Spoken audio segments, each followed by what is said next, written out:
Welcome to the fourth part, that is last part of this chapter, children. I'll continue again from fuel, page 72. As I told you, okay, ideal fuel characteristic is it is easily available, it is cheaper in rate, it produces less smoke. Okay, fuels differ in their cost. जैसे मैंने बताया कि हर एक fuel का cost different होता है. Some of them are cheaper and some are expensive. Now 6.7, that is fuel efficiency. Suppose you were asked to boil a given quantity of water using cow dung, coal and LPG as fuel. Water है, कोल रख के आप उसको जलाएं, LPG या kerosene.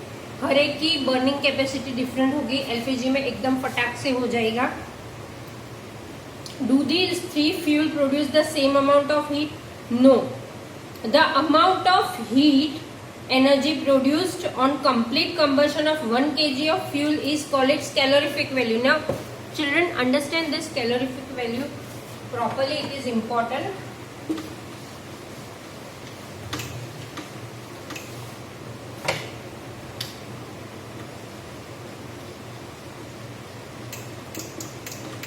Calorific value क्या है? आप कोई भी फ्यूल बर्न करते हो 1 kg के जितना, और उसमें जो हीट एनर्जी प्रोड्यूस होती है उसको कैलोरीफिक वैल्यू कहा जाता है. The amount of heat energy produce on a complete combustion, पूरा कंबशन हो जाता है तब जो हीट एनर्जी प्रोड्यूस होती है उसको कैलोरीफिक वैल्यू कहा जाता है. The calorific value of a fuel is express in its unit kilo per joule, kg unit.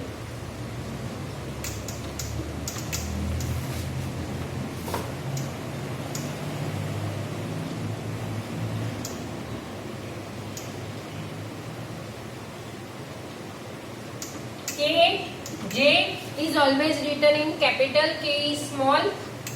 Keep this in mind children, okay? Mistake मत करना, वरना आपने राइट लिखा होगा तो भी रॉन्ग मिलेगा. ये इसकी यूनिट है किलो जूल पर KG. Kj, K is written in small letter, J is capital. ये हमेशा याद रखना. फिर आप बोलोगे कि मैम राइट लिखा था लेकिन ये कैपिटल और ये स्मॉल, तो रॉन्ग मिलेगा. Okay, this is its unit. ये उसकी formula. Calorific value again I will explain you. जो भी फ्यूल आपने बर्न किया 1 kg पे, उसमें 1 kg में जो हीट एनर्जी प्रोड्यूस होती है that is called calorific value. The amount of heat energy produced on complete, पूरा कंबशन हो जाए, of 1 kg of fuel is called its calorific value. The calorific value of a fuel is expressed in a unit called kilojoule per kg. Now, calorific value of some fuels are given here. See, now ये table बहुत important है, आप लोग learn कर लेना. याद नहीं रहता तो, लेकिन this is very important. Now see, in this table what they have given. Here is the fuel, here is the calorific value. जैसे कि काउडंग केक को अगर आप बर्न करते हो तो 60,000 to 80,000 उसकी कैलोरीफिक वैल्यू है. जितनी यहाँ पे दी है, wood 17,000 to 22,000, coal 25,000 to 33,000, petrol 45,000, etcetera etcetera. Okay, इसमें मैं थोड़ा आपको डिटेल मेरी रेफरेंस बुक में से करवाती हूँ.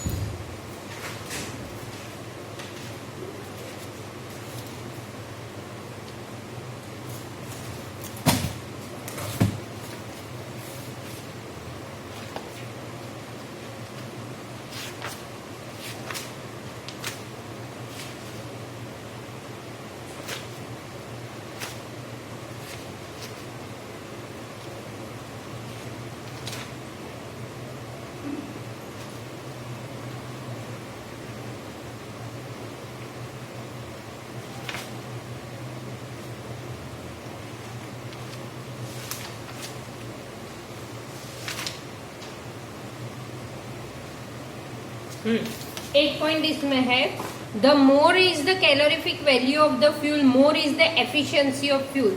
जितनी ज्यादा कैलोरीफिक वैल्यू होगी उसकी एफिशिएंसी ज्यादा होगी, मतलब वो ज्यादा अच्छा बर्न करेगा।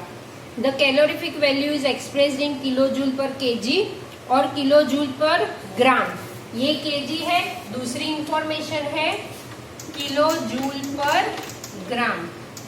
Okay, this is additional information जो मेरी रेफरेंस बुक में। Again I will repeat, the more is the calorific value of a fuel, more is the efficiency of the fuel. Okay, now I will continue. Burning of a fuel leads to harmful product. I am reading here. The increasing fuel consumption has harmful effects on the environment. जो fuel हम लोग burn करते हैं, तो see burning of fuel of course air pollution करता है। Okay, तो उसके हार्मफुल इफेक्ट बहुत होते हैं एनवायरमेंट में। What are that harmful effects? Number 1, carbon fuels like wood, coal, petroleum release unburnt carbon particles. अभी देखो, वुड या कोल कुछ भी बर्न करो तो उसके फ्यूम्स, ब्लैक फ्यूम्स बहुत होते हैं। तो वो ब्लैक फ्यूम्स में क्या होता है? अनबर्न कार्बन पार्टिकल्स होते हैं। These fine particles are dangerous pollutants causing respiratory disease such as asthma. ऐसे पार्टिकल से क्या होगा? अस्थमा, जो रेस्पिरेटरी डिजीज होती है, जो अस्थमा के पेशेंट होते हैं उनको बहुत प्रॉब्लम होता है। Second point is incomplete combustion of these fuel gives carbon monoxide gas. Incomplete मतलब देखो, ये फ्यूल्स बर्न करते हैं तो वो बहुत सारे ब्लैक जो फ्यूम्स होते हैं वो कार्बन मोनोऑक्साइड, जो भी एक तरह का डेंजरस है। It is very poisonous gas. It is dangerous to burn coal in a close. अभी देखो, जैसे कि हमारा कोई भी एक रूम है, उसको वहां से कहीं से भी एयर सर्कुलेशन नहीं होता और वहां पे आपने वुड या कोल बर्न कर दिया तो उसके फ्यूम्स है वो रूम में ही रोटेट होंगे, तो वो क्या होगा? उससे हमको ब्रीथ करने में प्रॉब्लम होगा क्योंकि वो कार्बन मोनोऑक्साइड रिलीज करेंगे which is poisonous gas. Okay, the carbon monoxide gas produced can kill person sleeping in that room. Okay, now third point is combustion of most fuels release carbon dioxide in the environment. Increased concentration of carbon dioxide in the air is believed of global warming. Global warming जैसे हम देख रहे हैं कि globe पूरा अर्थ वो warm हो गया है, उसकी वजह से अनइवन हीटिंग ऑफ लैंड की वजह से भी अनइवन रेन होता है, अनइवन वेदर हो गया है। Now, global warming क्या है? What is global warming? Global warming is the rise in temperature of the atmosphere of Earth. These results among other things in the melting of polar glacier, which leads to a rise in a sea level, causing floods in the coastal areas में भी floods होता है क्योंकि glacier melt होता है। लो line coastal area में even भी permanently submerge, पानी में डूब जाए, इतना सारा ग्लेशियर से पानी मेल्ट होता है। Burning of a coal and diesel releases sulfur dioxide gas. It is an extremely suffocating and corrosive. Corrosive मतलब toxic, harmful है। Moreover, petrol engine gives off gaseous oxides of nitrogen, जो जैसे कि अभी आप ट्रैफिक में खड़े हो, राइट, कोई भी व्हीकल एक्टिवा पे के कहीं पे खड़े और बाजू में थोड़ी बड़ी सी कार या बस है या कोई ट्रक है, तो आपको वो वार्मथ फील होगी कि आपको गरम गरम जो भी वो धुआं आएगा वो बहुत ही गरम होगा। So oxides of sulphur and nitrogen they dissolve in rain water and form acids. Such a rain is called acid rain. Acid rain जैसे कि बताया कि वो कैसे फॉर्म होता है, again I will explain you. See, burning of coal and diesel releases sulphur dioxide gas, right children? It is an extremely suffocating and corrosive gas. Moreover, petrol engine gives off gaseous oxides of nitrogen. Oxides of sulfur and nitrogen dissolve. ये जो oxides जो release होते हैं vehicles में से वो dissolve होते हैं rain के साथ और वो क्या form होता है? Acid. Such rain is called acid rain. It is very harmful for crops, buildings and soil. You have already learned about it in class 7. The use of diesel and petrol as fuel in automobile is being replaced by diesel और petrol की जगह LPG और CNG. CNG, that is compressed natural gas, because CNG produces the harmful products in very small amount. So CNG को cleaner fuel भी कहा गया है. So here I end with this chapter, children. If you have any doubt, you can ask me. I'll read this recap and we'll cover again all points of the chapter. Now, page 74, what you have learned. The substance which burn in air are called combustible. As I told you, जो भी air में burn होते हैं, मतलब जो भी burn हो जाते, paper, wood for example, are combustible substance. Oxygen is essential for combustion. Oxygen नहीं होगा तो burning होगी ही नहीं. So always oxygen is necessary. During the process of combustion, heat and light is given out. Why? Because it is a chemical process. Ignition temperature is the lowest temperature at which a combustible substance catches fire. Ignition temperature क्या था children? Ignition temperature is the lowest temperature. जब तक उसका temperature low नहीं होगा, वो burn नहीं होगा. So ignition temperature is the lowest temperature at which a substance burns. Inflammable substances have very low ignition temperature. उसका ignition temperature बहुत low होता है, मतलब वो तुरंत ही आग पकड़ लेता है, जैसे कि पेट्रोल, केरोसिन और वो सब. Fire can be controlled by removing one or more requirements essential for producing fire. Water is commonly used to control fire, हमको पता है. Water cannot be used to control fire involving electrical equipments or oils, जैसे मैंने explain किया था आपको. There are various types of combustion such as rapid combustion, spontaneous combustion, explosion, etc. There are three different zones of a flame: dark zone, luminous zone and non-luminous zone. And ideal fuel is cheap, readily available, readily combustible and easy to transport. इसको ideal fuel कहा गया है.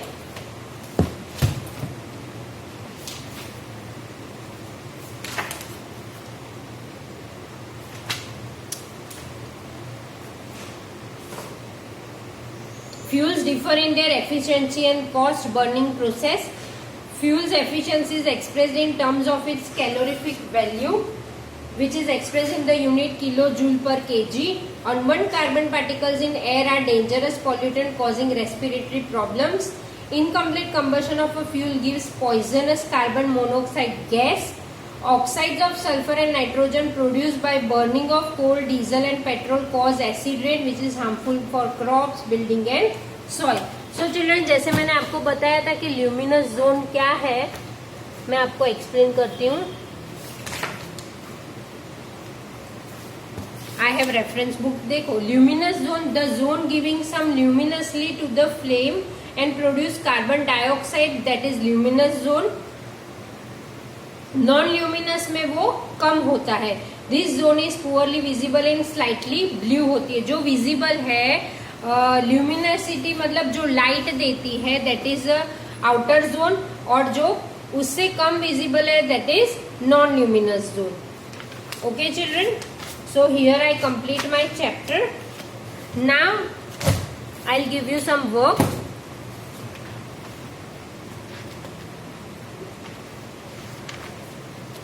If you have full marks children, then you can go on page number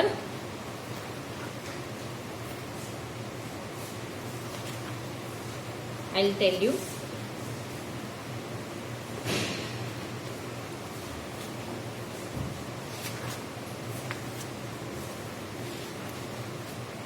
Page number 83 or 85.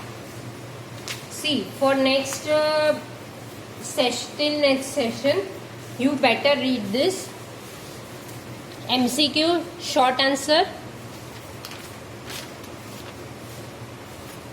Here are more short answers. So here in each and every short answer they have given a line to line description. You can go through it. Then I'll ask you in next session. Okay children, so here I end with my chapter. If you have any doubt you can ask me. Thank you.